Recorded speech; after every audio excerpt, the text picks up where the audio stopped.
Rassemblés auprès de Jésus, les apôtres lui racontèrent tout ce qu'ils avaient fait et tout ce qu'ils avaient enseigné. Il leur dit : « Venez à l'écart dans un lieu désert et reposez-vous, car beaucoup venaient et repartaient et ils n'avaient pas même le temps de manger. » Alors, frères et sœurs, venez à l'écart dans un lieu désert et reposez-vous un peu. Waouh! Ça fait du bien, hein? Oui, prenons un peu de temps pour souffler. Nous qui avons des agendas comme ça, qui croulons sous les listes de tâches à accomplir. Ou bien, si on n'a rien à faire, qui ruminons. Un peu trop. Oh, on serait peut-être bien resté sous la couette ce matin, pour se reposer aussi. Il y en a qui font un culte pyjama, je pense. Et c'est sympa aussi. Mais que nous soyons réunis en ce moment même dans ce temple ou bien par visio, est-ce que ce n'est pas parce que nous aspirons à un temps de repos, à un passage par le désert, comme un Shabbat en fait, un lieu où il n'y a rien, pour entendre une parole réconfortante, encourageante, consolante. Le désert n'est-il pas ce lieu où dans la Bible, Dieu se donne à entendre ou même à voir?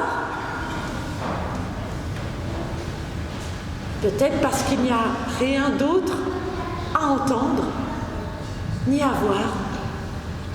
Alors, grâce et paix de la part de Dieu notre Père et de Jésus-Christ, notre Sauveur, à vous qui répondez à l'invitation du Christ, que vous soyez avec moi ici au temple ou encore devant votre écran, en direct ou en différé, puisque nous sommes ensemble au désert,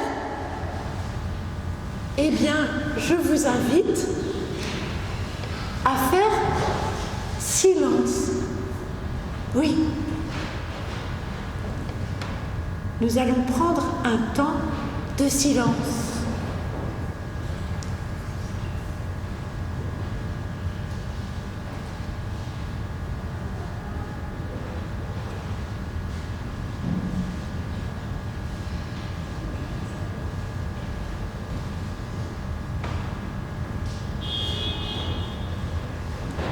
Seigneur notre Dieu, le culte est chaque fois à nouveau temps du désert,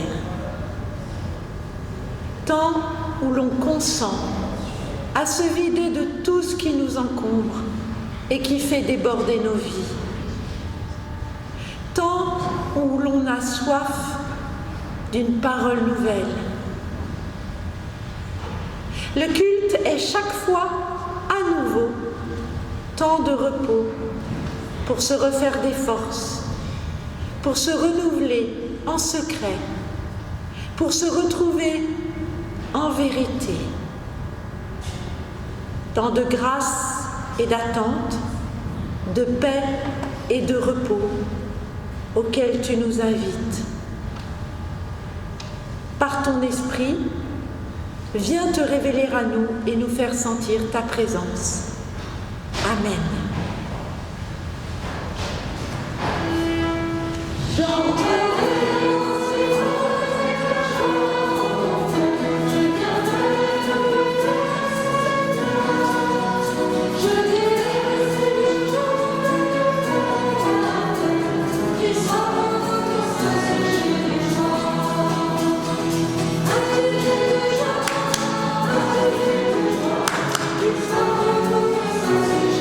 you.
Eh bien, nous louons Dieu.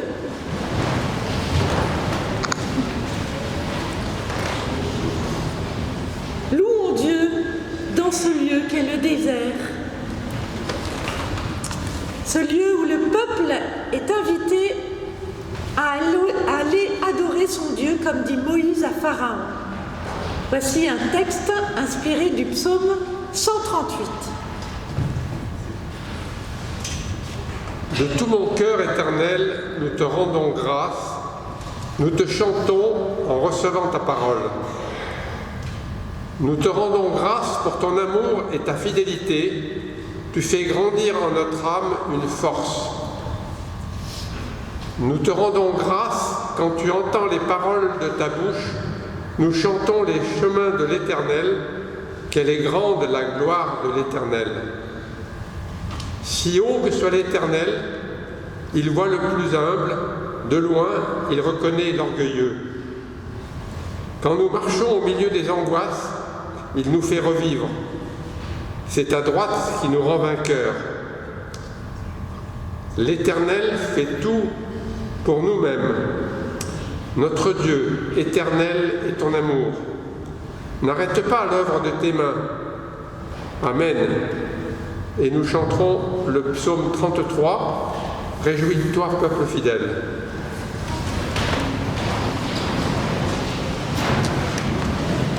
Amen.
un extrait de Matthieu 4.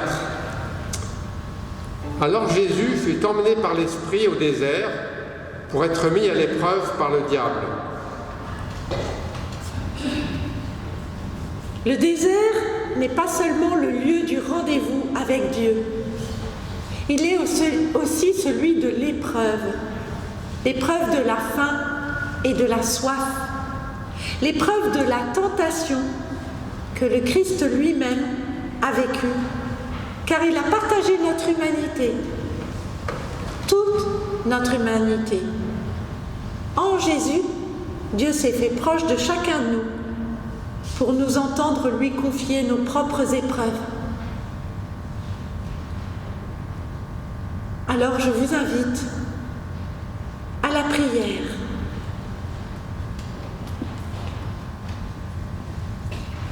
Après avoir jeûné 40 jours et 40 nuits, il eut faim. Le tentateur vint lui dire : « Si tu es fils de Dieu, ordonne que ces pierres deviennent du pain. » Il répondit : « Il est écrit, l'être humain ne vivra pas de pain seulement, mais de toute parole qui sort de la bouche de Dieu. »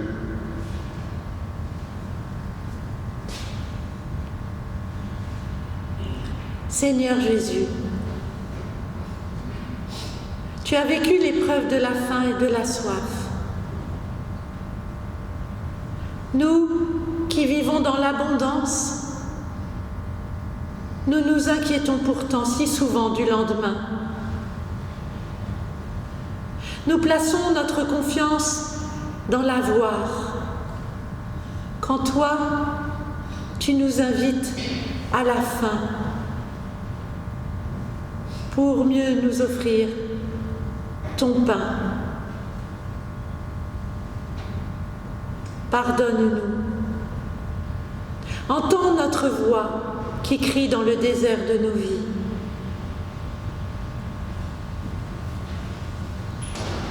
Le diable l'emmena dans la ville sainte, le plaça sur le haut du temple et lui dit : « Si tu es fils de Dieu, jette-toi en bas, car il est écrit, il donnera à ses anges des ordres à ton sujet, et ils te porteront sur leurs mains, de peur que ton pied ne heurte une pierre. » Jésus lui dit : « Il est aussi écrit, tu ne provoqueras pas le Seigneur ton Dieu. »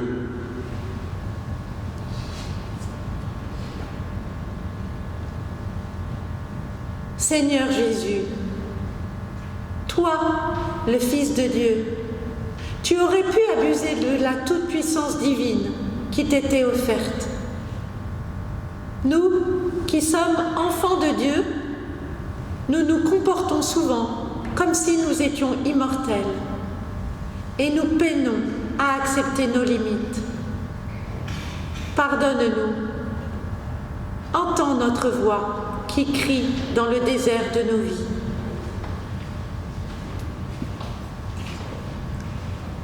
Le diable l'emmena encore sur une montagne très haute, lui montra tous les royaumes du monde et leur gloire, et lui dit : « Je te donnerai tout cela si tu tombes à mes pieds pour te prosterner devant moi. » Jésus lui dit : « Va-t'en, Satan, car il est écrit, c'est devant le Seigneur ton Dieu que tu te prosterneras, et c'est à lui seul que tu rendras un culte. »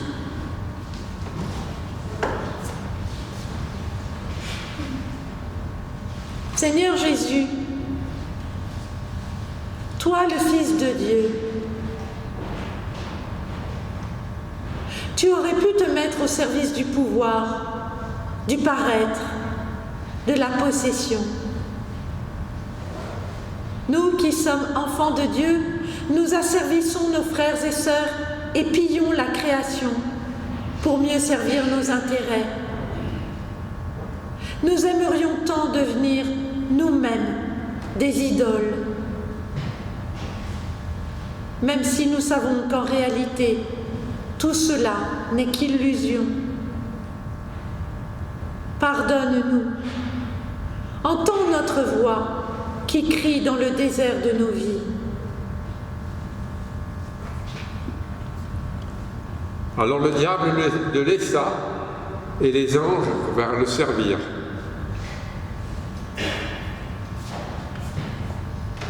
Seigneur Jésus, c'est par l'Esprit que tu as été conduit au désert, pour résister là où nous cédons, pour vaincre là où nous échouons. C'est pour nous réconcilier avec notre humanité que tu as résisté dans le désert, dans les épreuves, jusqu'à accepter de traverser la souffrance et la mort. Par toi, nous sommes libérés de la tentation à devenir comme des dieux et à échapper à notre humanité. Par toi, le diable est définitivement vaincu. Par toi, nous sommes pardonnés et invités à garder l'espérance malgré les épreuves. Oui, frères et sœurs, les amis, que Dieu nous mette au cœur l'assurance de son pardon et qu'il nous donne de marcher vers son royaume. Je vous invite à vous lever pour les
Seigneur Jésus-Christ, parole de Dieu dans ma chair, qui dit le monde et son histoire afin que l'homme puisse croire. Souffle de Dieu, esprit d'amour, suscite une réponse en moi. Ouvre mon oreille à cette voix qui retentit dans le désert. Aide-moi à garder mon cœur ouvert pour accueillir ton évangile. Amen. Nous lirons dans le livre de l'Exode au chapitre 13, les versets 17 à 18, et puis un peu plus tard, de 20 à 22. Lorsque le Pharaon laissa partir le peuple, Dieu ne le conduisit pas par le chemin du pays des Philistins, qui était pourtant le plus proche. Car Dieu disait, le peuple pourrait avoir du regret en voyant la guerre et retourner en Égypte. Mais Dieu fit prendre au peuple le chemin du désert par la mer des Joncs. Ils partirent de Sukkot et campèrent à Étam, à l'extrémité du désert. Le Seigneur marchait devant eux, le jour dans une colonne de nuée, pour les conduire sur le chemin, et la nuit dans une colonne de feu pour les éclairer, afin qu'ils puissent marcher de jour comme de nuit. La colonne de nuée ne se retirait pas de devant le peuple pendant le jour, ni la colonne de feu pendant la nuit. Alors, frères et sœurs, chers amis, pourquoi ce thème du désert? Eh bien, parce que cette année, les enfants du club Bible découvrent la grande aventure du peuple hébreu conduit par un héros, Moïse. Le lieu, d'abord l'Égypte, où le peuple hébreu est gardé comme esclave, puis le désert, avant de parvenir à la terre promise.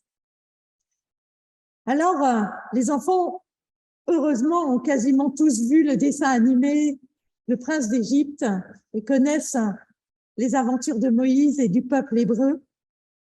Ils savent que la négociation avec le pharaon a été longue et que Dieu a été obligé de mettre en œuvre toutes sortes de catastrophes pour le faire céder devant les exigences de Moïse.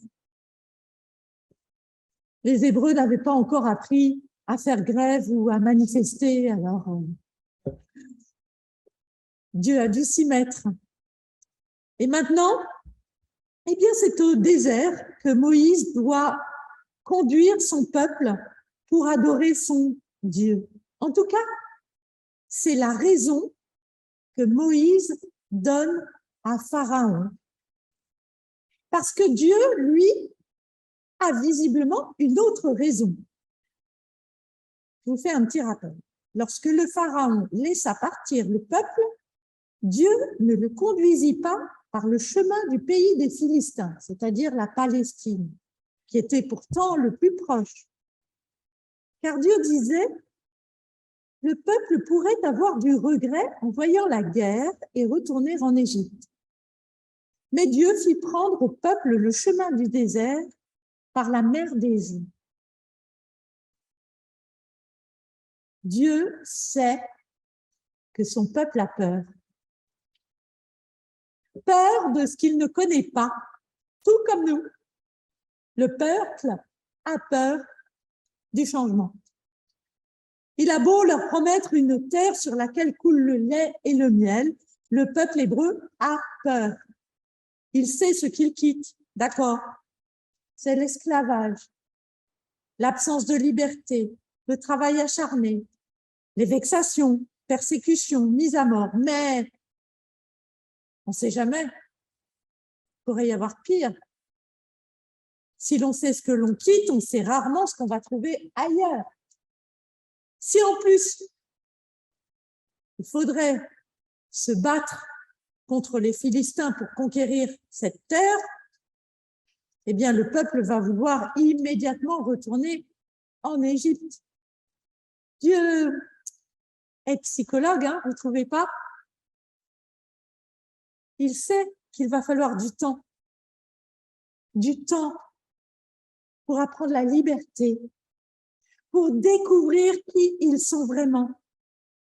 Oui, du temps. 40 ans.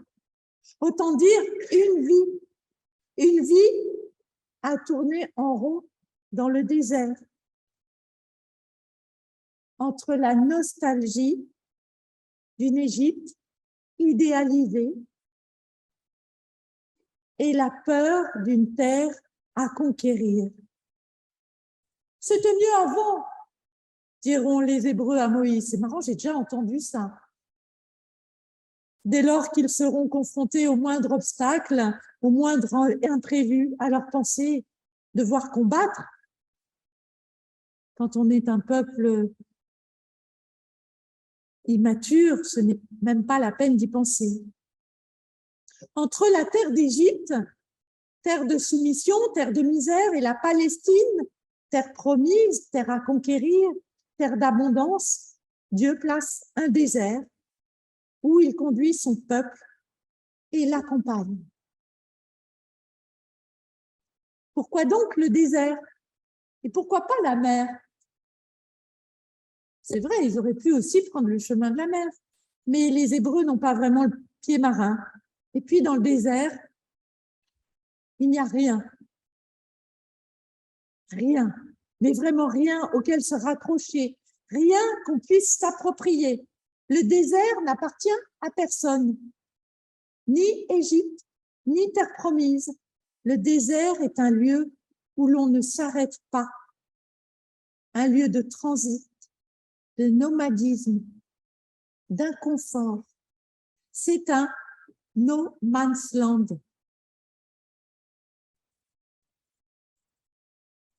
Or,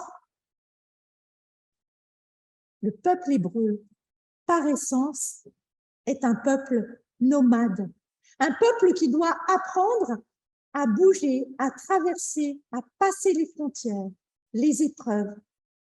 Le désert est le lieu du mouvement, mais un mouvement qui n'est pas forcément linéaire. Le peuple va tourner en rond longtemps. 40 ans.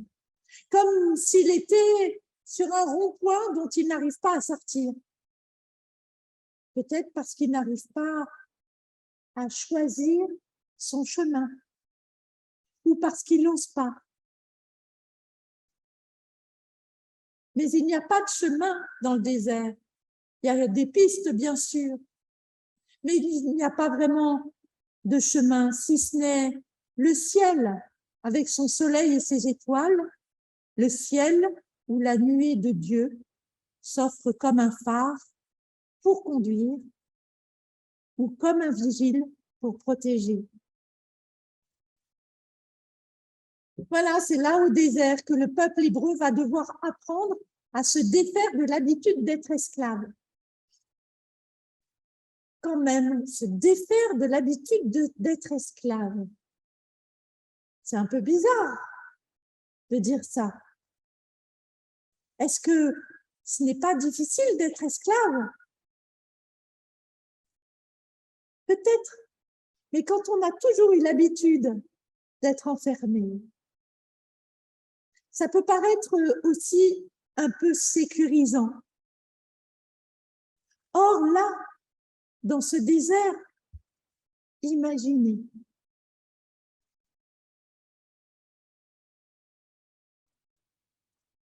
Imaginez, il n'y a pas de maison, il n'y a pas de ville, pas de route, pas de voiture, pas de feu rouge.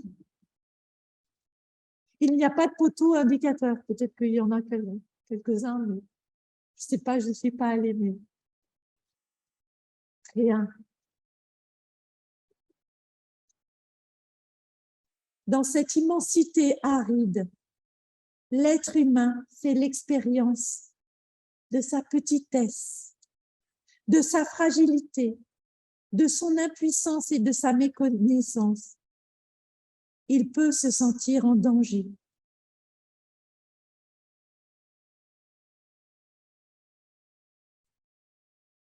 Il y a d'autres lieux, n'est-ce pas, pour faire l'expérience de sa petitesse. Voyons. Est-ce qu'il y a d'autres lieux où faire l'expérience de sa petitesse? On pense au désert, mais vous pouvez penser à d'autres lieux. Est-ce qu'il y a d'autres lieux où vous avez fait l'expérience de votre petitesse? Vous avez le droit de répondre. Dans la chambre, l'expérience de sa petitesse, ouais, moi je pensais plutôt à quelque chose où on se sent nous tout petits. Dans la foule, ah oui, dans la foule, quand il y a beaucoup de foule, ouais. Dans la jungle, dans la montagne, surtout quand on est tout en haut, voilà, sur la mer. Eh oui, la nuit, quand on est allongé et qu'on regarde les étoiles et qu'on se sent happé. Voilà. Moi, je me souviens aussi d'une expérience où j'ai eu l'impression de rencontrer l'infini. Et là, c'était l'infiniment petit. La première fois que j'ai regardé au travers d'un microscope. Et je me suis dit, waouh, mais c'est vertigineux. Et je me suis sentie pas seulement immensément grande, mais aussi immensément petite face à ça. Et c'est parfois, quand on se retrouve, on se sent tout petit comme ça, face à l'immensité, face à l'infini, qu'on fait aussi l'expérience de Dieu. On ressent un vertige et un mystère. Et dans la Bible, en effet, le désert, c'est le lieu où Dieu vient se révéler. Il apparaît sous la forme d'un buisson ardent à Moïse, et c'est là aussi que Dieu confie la Torah. La Bible juive, la Bible des Juifs, la loi. Il ne la confie pas sur la terre promise, non, il la confie là, dans ce lieu où il n'y a rien, ce lieu vide de tout, ce lieu d'absence, de silence. Pourquoi Dieu aurait-il conçu le désert, ce lieu inutile, ce lieu infertile? Pourquoi Dieu aurait-il conçu le désert si ce n'est pour nous y donner rendez-vous? Mais peut-être aussi pour se rencontrer soi-même, pour faire l'expérience de son humanité. Et c'est sans doute pour ça que l'Esprit Saint a poussé Jésus au désert, pour que Jésus, le Fils de Dieu, rencontre la soif et même la faim. Le désert est le lieu de l'épreuve, du dénuement. Il est le lieu de la souffrance et de la solitude. Alors nous, évidemment, quand on y va pour faire du tourisme, pour y trouver quelques sensations, peut-être, voilà, s'y risquer un peu, faire l'aventure, vivre un peu d'aventure, vivre l'extrême. Et puis, on envoie des selfies, des photos sur WhatsApp. Vous avez vu, je suis au désert, c'est chouette. Ça peut être valorisant. On peut y aller aussi avec une vraie démarche spirituelle. Aller au désert pour rencontrer Dieu. Mais en fait, on est toujours en sécurité. Il y a là des bédouins qu'on a payés et qui vont nous faire à manger, à boire. Peut-être va-t-on y aller même pour jeûner et y découvrir cette faim et cette soif. Mais il s'agit toujours d'un choix.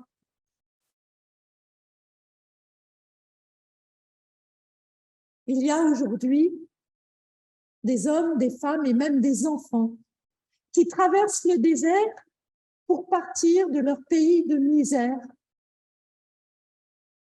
en vue de gagner une terre d'abondance, la nôtre.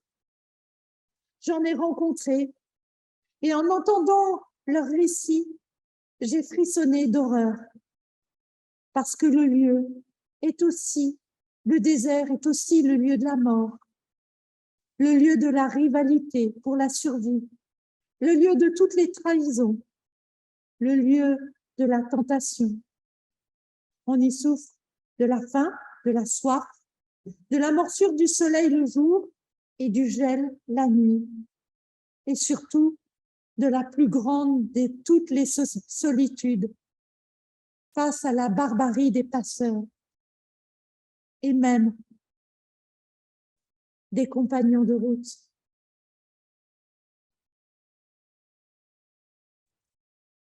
J'ai soif, hurla Jésus, lorsque lui aussi, livré à la barbarie des hommes, se retrouva cloué sur la croix. Oui, dans le désert de sa vie, Jésus hurla son humanité, et c'est ainsi qu'il manifesta sa divinité en résistant à la toute-puissance. Pour qu'au pire de l'épreuve, nous sachions que l'empreinte de ses pas est tracée dans le sol du désert, à côté de la nôtre, et non pas dans le ciel. Alors, est-ce que vous savez comment on dit désert en hébreu? On appelle ça midbar. Midbar, ça veut dire le lieu de la parole, le lieu qui vient de la parole. Et j'ai parlé beaucoup d'un désert qui était infertile. Mais savez-vous que lorsqu'il pleut, d'un seul coup, tout le désert peut devenir vert? Ce qu'on ne sait pas, c'est que dans le désert, quelque chose est caché.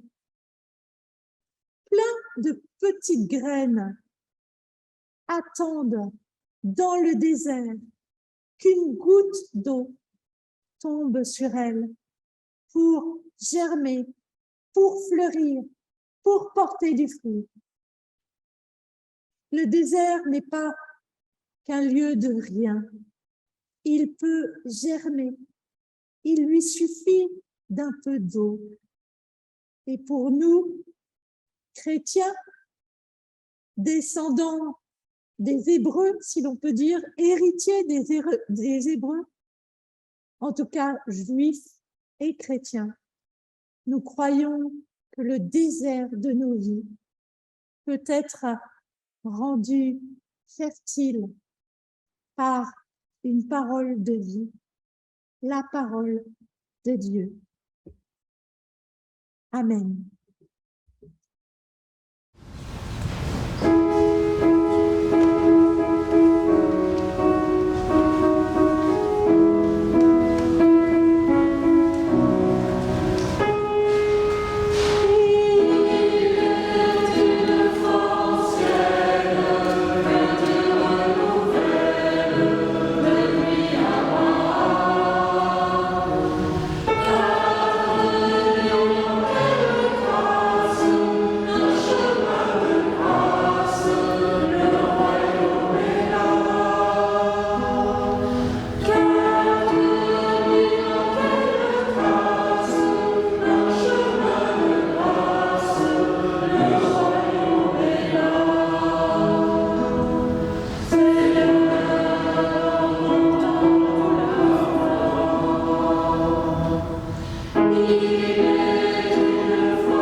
Prions Dieu.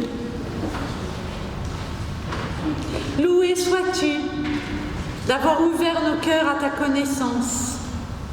Tu es un Père plein de bonté. Sois notre secours et notre soutien. Ta création, ô Père, devrait être un jardin, mais elle est un désert pour tant et tant de gens. Désert de nourriture, désert de travail, désert d'affection, de spiritualité, désert d'humanité. Nous t'en prions, crée dans le monde des oasis pour tous ceux qui en ont besoin.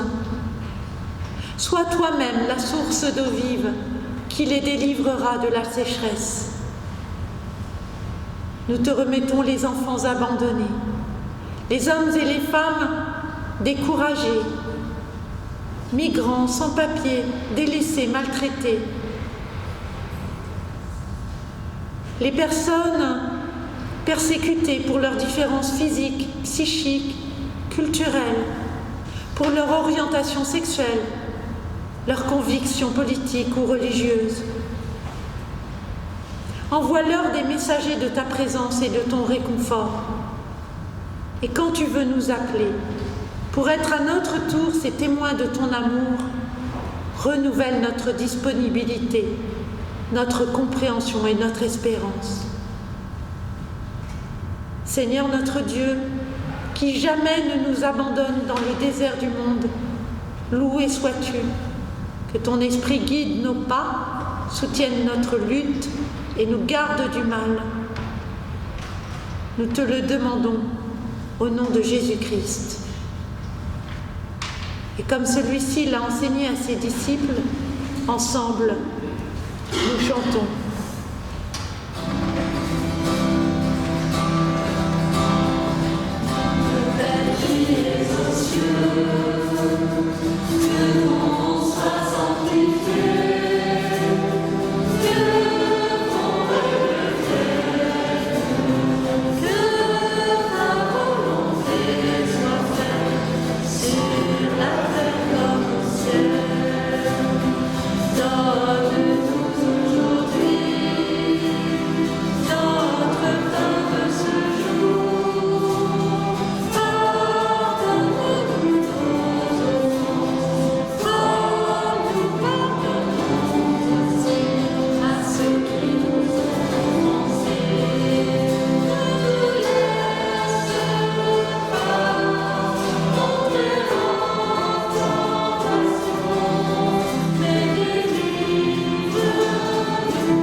Vous savez ce qu'il dit, le petit prince, sur le désert? Ce qui embellit le désert, dit le petit prince, c'est qu'il cache un puits quelque part. Et si ce puits avait été creusé par Dieu dans le désert de nos vies, ne serait-ce pas là qu'il nous donnerait rendez-vous? Je vous laisse avec cette question pour repartir. Recevons la bénédiction de la part de Dieu. Que Dieu le Père soit votre ancre et votre espérance, que Dieu le Fils soit votre joie et votre chant, et que Dieu le Saint-Esprit soit votre guide sur le chemin dans vos déserts. Amen. Et nous chantons dans le désert, Dieu a parlé.